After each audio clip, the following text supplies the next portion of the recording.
beautiful people, welcome back to my channel. I'm just gonna go through like a basic guide. Clearly this house isn't made for YouTube videos because there's a lot of light coming into this room, and even if I try to do a video in another room, there's light coming in all different directions, so I apologize. I hope it's not like too distracting. I'll try to block it as best as I can. Anyway, so I just wanted to do like a little brief breakdown of the board certification exam. So I did record a few different videos on going through this exam piece by piece and going through like what they're actually going to test you on. Unfortunately, those videos, this quality of sound is great, but the video itself is a little like choppy, so I'm gonna have to redo it. But so those are in the works. They're coming. Anyway, I pulled out some of my stuff, and I just wanted to kind of go through it with you. I'm gonna be straight up and honest. So there are nice music therapists and there are not nice music therapists, and it's sad, but that's just life. There's always going to be people that are really, really nice, and there's always going to be people that are really, really mean. And I'm really sorry to say this, but when I took my board certification, so this might not be like true, you know, if you're taking it now or you're taking it in the next 2 years, maybe you took it like 5 years ago, you probably didn't have this experience, and I really hope you don't have this experience. But when I registered for my exam, and you know, you do hear from the board about choosing a date and all that stuff, I'll be totally honest, I got real bad vibes. Like, I sometimes felt like the board that was figuring out the exam, that was going through the paperwork, I definitely felt like these music therapists were sitting up on a tower bragging like, nah, nah, nah, nah, nah, like, you don't have your board certification yet, you can't get a job, I have a job, blah, blah, blah. Like, I totally got that bragging vibe. And whenever I brought up like the exam, my concerns, questions, I never got a full-fledged answer. And there was a time when like they stopped answering me in general, like ignoring phones, ignoring emails. These board certified people, I'm not going to like go into the specifics of like what board they were or like what office they worked in, but I'm just going to be straight up that like pulling this stuff out really makes me want to throw up, because it reminds me of my horrible experience with these board music therapists, and it really put it into perspective that it doesn't really matter what your major is. There's nice people and there's mean people, and these people that I encountered were not nice people. I'm just like throwing it out there, and I know these people have wrote books and articles and taught lots of classes, and they're kind of like stars in the music therapy world, but they are not nice. They are bitter old women who probably need to get some. I'm just gonna throw it out there. Anyway, moving on. So that's why I'm here, because those people don't help you, or at least they didn't help me. And when I was prepping for the exam, I felt very alone. All my friends, everybody was taking it at a different time. Some companies, like, you needed to take it right away. Some companies you didn't. And I felt very alone in the whole entire process, and I didn't really have any support. There was no YouTube channel that went over this stuff, and that's why I'm here today. So you could thank the bitter old ladies on the committee, because they sponsored or influenced this idea. And I gotta say that there's a lot of music therapists out there who do podcasts and broadcasts and do blogs that got the same type of hate that I'm talking about from these people, okay? So, and full-fledged successful. So there you go. Anyway, so we're just going to dive in. I'm just going to do like a simple breakdown for you guys. And I'm going to attach this in the notes section down below. So we have, this is a 3-month study plan. I should probably put that at the top. 3-month study plan. And what ends up happening, so 3 months is kind of like a general basis, because if you get hired, and this is any job, okay? Like if you get hired and you need a certification and you don't have that certification, you need to get it within 3 months. And also 3 months is that training period. Your benefits usually don't kick in until 3 months. Sometimes your retirement plan doesn't kick, sometimes it kicks in 3 months. Sometimes you have to wait 6 or a year. But the 3-month period is an interim. They're really judging you and watching you, and it's okay to be practicing music therapy within that 3-month period, because you're technically not a full-fledged employee just yet. So this is a 3-month study plan, and I'm going to be honest, like, I know it seems daunting, but for real, like the information on this exam, it's really not going to take you 3 months to study for it, especially if you follow this study plan. So what I have here is we're doing 8 hours a week, Monday through Friday, and then you have 1 weekend day off.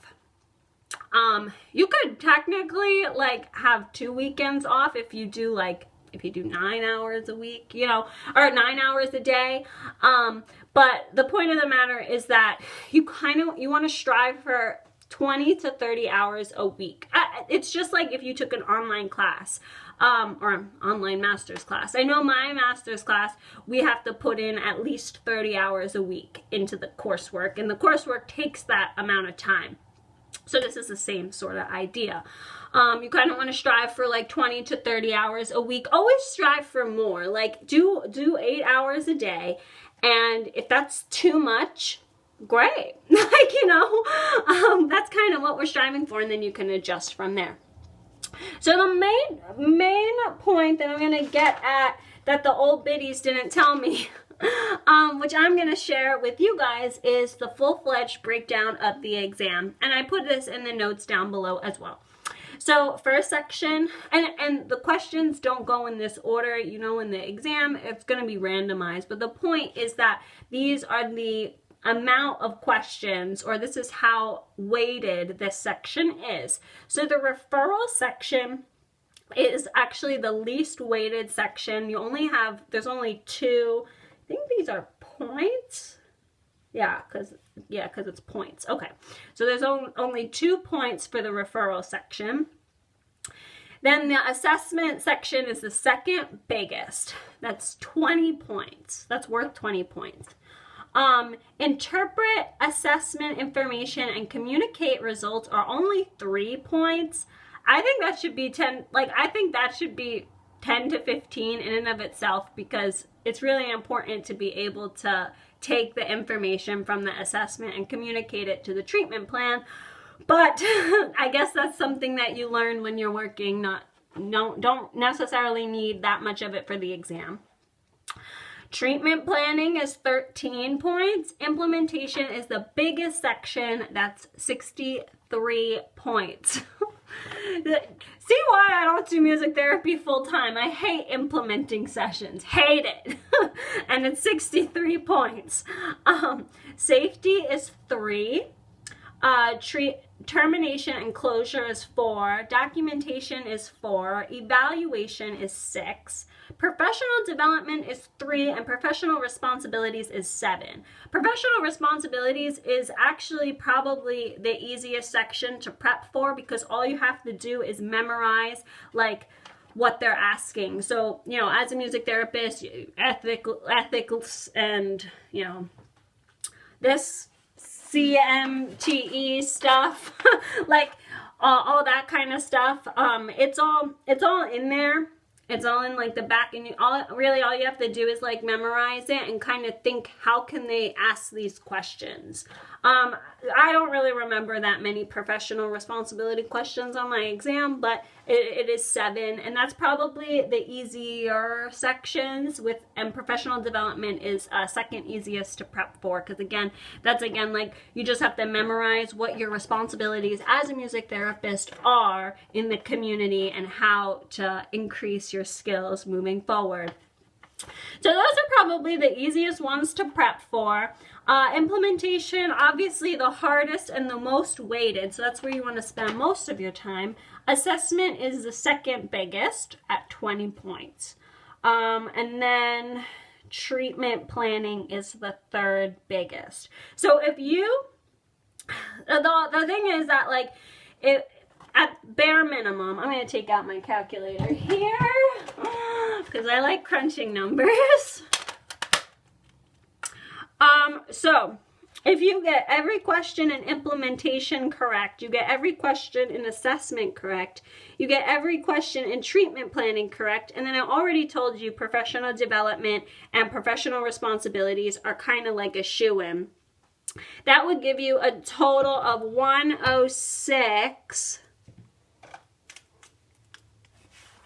And then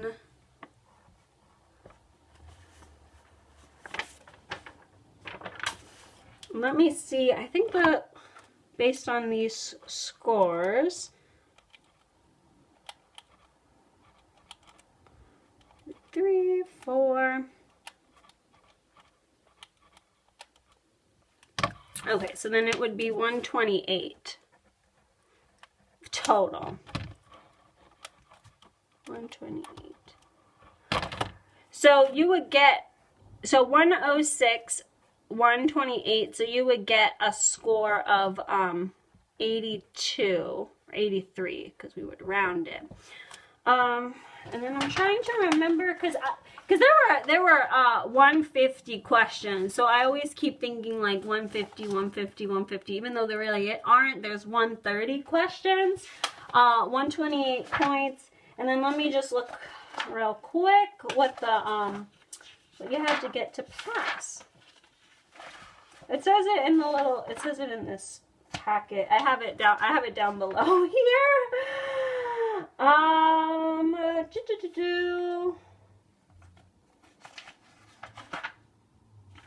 Does it say? Come on now.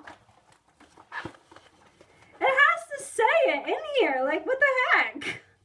Why is this so hard for me to find? How many do you need to pass? Blah, blah, blah.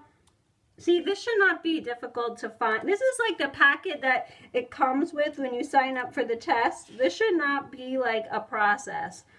Here we go. Wait, that's before taking the exam. Yeah, 150 questions. 130 are actually counted, which is so dumb. Like, ask someone else to do the practice 20. Don't ask me. So we have failure, recertification. I can't believe it's like not in the packet how many you need to pass the exam. I think 106. I think 106 is fine, but again, like, I don't want to tell you, yeah, 106 is fine, and then it like not be right. But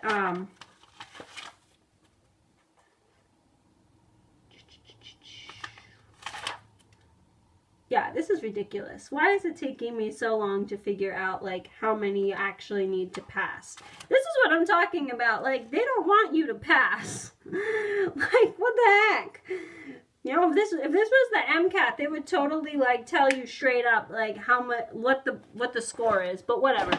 So the point of the matter is that so if you get assessment 100%, implementation 100%, treatment planning 100%, professional development and professional responsibilities 100%, you'll end up scoring 106, which would be an 83% on the test. And hey, I think that that's fine. Most of these board certification exams, just to give you guys a heads up, most of the time it's either over 70 or over 80, depending on the exam. So if this exam was, you have to get over 80% correct, then your 106 should be fine.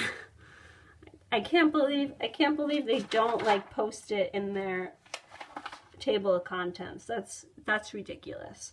Anyway, well, I'm not gonna rant. We're not getting mad at the exam. We're not getting mad at the committee that runs the exam, because that's not gonna help us pass the exam.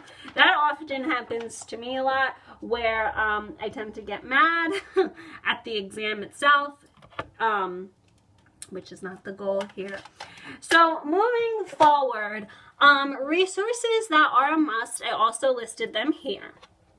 So now, when it comes to the exam and questions, you want to choose the best possible answer, and what that really means is that you need to process the answer and like have a reason behind the answer. Like, why is it the best possible? And your reasoning has to be based on professional competencies, standards of clinical practice, advanced competencies, code of ethics, and honestly everything. I mean, I printed out like the whole entire thing when I was studying for this, but like everything is in here. And I'm going to give you guys a little example.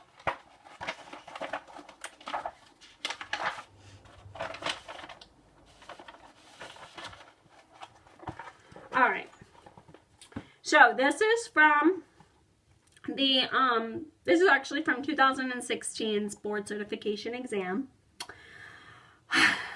Okay, and this, I'm going to read through the question, and then I'm going to like break it down for you guys as to how you're supposed to think about this. Because again, these are things that are really important, but nobody teaches you as a music therapist. So here we go. It says a 17-year-old is demonstrating a sudden decline in grades, increased unexcused absences, and inability to concentrate when in school. Facial affect has changed from friendly to flat. When approached, the student states he is fine.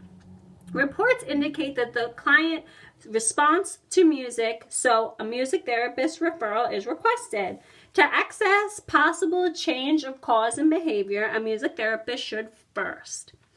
Okay, so with these questions, because most of these are long-winded like this, every single bit counts. And any other, I shouldn't say any other, but a lot of exams like throw in fluff. I know like in my finance like exams, they always throw in fluff, and they always throw in a couple of numbers that are just like not necessary to solve the problem. But you have to think about this as a musician. Like, musicians post stuff like in their music, you know, dynamics, accents, all that stuff. All of that ink is there for a reason. So all this ink is there for a reason. Now the question, it said to assess possible changes of, to assess possible causes of change. That's like the point. Like, we're trying to figure out why this guy's behavior changed. So it says here, these are the choices. Observe the student in other classes. Discuss concerns with the guidance counselor. Identify current stressors in the student's life. Or review the student's individualized education plan, IEP. None of these answers are correct. It's kind of why I chose this question to go over. Like, a music therapist, like, listen, let's just like back up. If you're like in a clinical setting, a music therapist cannot alone identify possibilities of change in behavior. You can make assumptions, you can guess, but usually those guesses are based off of what's happening in the session and the change you've seen as a music therapist. If somebody recommends a client to you, they're gonna already tell you this information. So this isn't your job. I'm just like gonna throw it out there. So none of these answers are correct. But the point of the matter is that you need to pick the best answer. So, and then that's where we're going to go through, like, why is this the best answer, and, like, back it up with facts. So first of all, observing the student in other classes is academic. Like, if you observe them in other classes, it's not really going to help or explain why there's a change in behavior. You're just going to be seeing this change in behavior, and maybe you do come up with a why, but the thing is that, like, that why is going to be attuned to an academic goal, not necessarily our music therapy goal. And what is our music therapy goal? Because that's important. Well, sudden decline in grades, unexcused abstinence, inability to concentrate, flat affect. So, and then the guy's not back. He's like, oh, I'm fine. Typical 17-year-old response. So the goal here, well, the question's asking, why is there a change in behavior? What's the cause? But as a music therapist, you want to change this behavior. You want to make this guy motivated. You want to make this guy concentrate and feel, like, inspired. So academically, you might be able to figure out why they're not inspired, but it's not necessarily going to help. So discuss concerns with a guidance counselor. Well, that's not appropriate, because if they're recommending this client to you, like, you're not going to go tell the guidance counselor, because, like, that now it's your responsibility. And then review the student's individualized education plan. Again, that's not necessarily going to be helpful, because this guy it says demonstrating a sudden. So the IEP was probably written, like, 8 months ago, 9 months ago. So it's not really going to help, because this guy, this happened all of a sudden. So the answer is identify current stressors in the student's life. Like I said, that's not the correct answer, but it is the best answer. And the reason why is because A, B, and D aren't really going to solve your problem. Now, you can't necessarily, here's the problem, the clinical problem I have with this question. It's because as a music therapist, you should not first identify current stressors in the student's life. Like, no 17-year-old is going to open up to a lady or a man with a guitar. Right? Have you ever been 17? Listen, I would not open up to nobody. Like, especially, I wouldn't do that now, especially when I was 17. Like, leave me alone. I'm going to go in my room. Like, that's the 17-year-old response. So, again, it's not the correct answer, but it's the best answer. Next one that I have, just to go through with you guys, because sometimes I go off on a tangent. I have a music therapist is using ballroom dancing to facilitate intimacy in a relationship between a client who has dementia and his wife.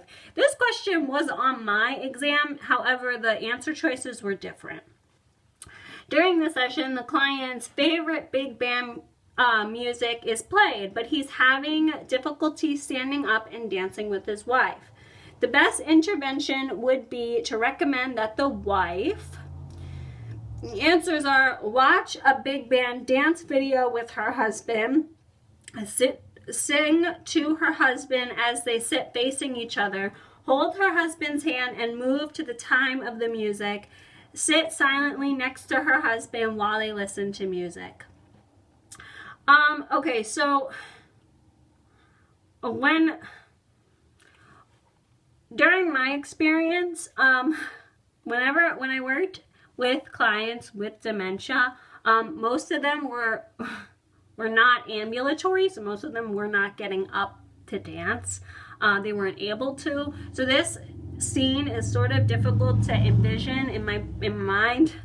But anyway, so the best, so what's going on here is if you're thinking like me and you envision, okay, Alzheimer's, dementia, okay, well, when I was working in that session, most of them couldn't move. So sit silently next to her husband while they listen to music, because that would have been appropriate in my clinical setting.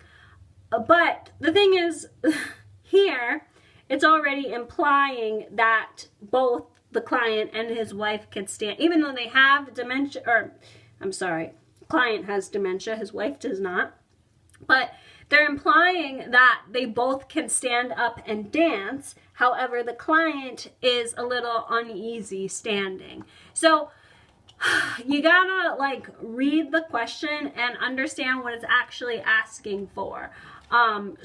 Or what it's exactly describing. Like this scenario would never have happened in my clinical experience, but apparently it's happening in this one. So that's like something to keep in mind, because if I took my personal experience into consideration, I would have chose the wrong answer.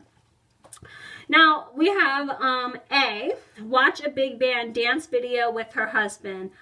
Watching a video never helps nobody in the music therapy world.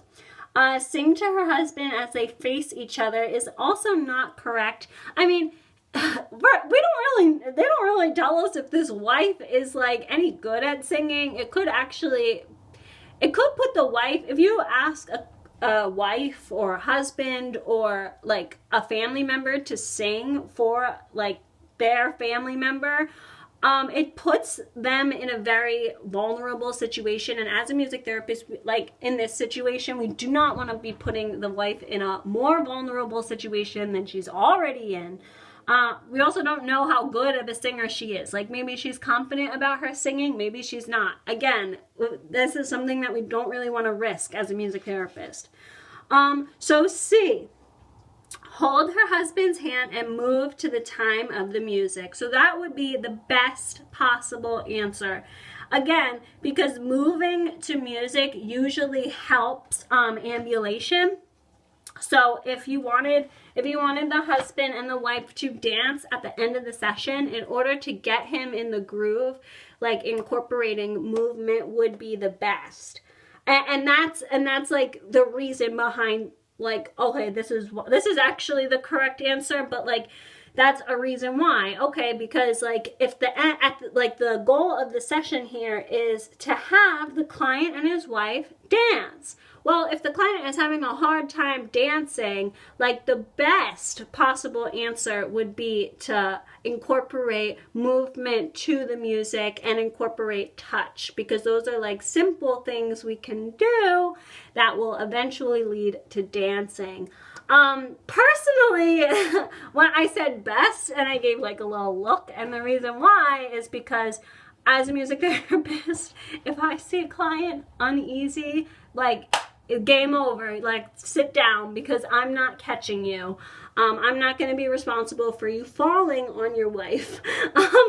That's my personal story. But again, like taking personal experience into consideration, it's not necessarily going to help answer the question. So whenever you choose an answer, you have to back it up with like sane reasoning, and the reasoning comes from all of the things that are brought up in the resources that I provided for you. So if you can pull out like a resource, I know I kind of did this more chill, but if you can like find a resource and be like, oh, like this reasoning actually goes with this question, then you're golden. So you want to, so like for example, in standard implementation, it says strive for 4.1. It says strive for the highest level and quality of music involvement consisting with the functioning level of the client. So like that would, I mean, that's like a very broad statement, but that could possibly back me up in that question. All right, so that's kind of the general gist of it. You have to really like understand the goals here. What, like, we know the major sections, we know the like percentages and points, but the thing is that we really want to be able to take the information that they post on the website and use it and implement it, and that requires higher level thinking. That's why this stupid exam is it's given to master's level students, And I hate to say it, but like when you get your master's, as I've learned the hard way, you need to be able to take facts and apply it to questions. As an undergraduate, you do have a disadvantage because we don't like practice thinking that way. And that's why I'm here to help. So I hope I will record sessions going through this big book, obviously in different chunks, and we can go through learning and preparing that way. I really hope that this helps, because like nobody was there to help me when I was prepping, and I don't want future music therapists to feel alone. So there you go.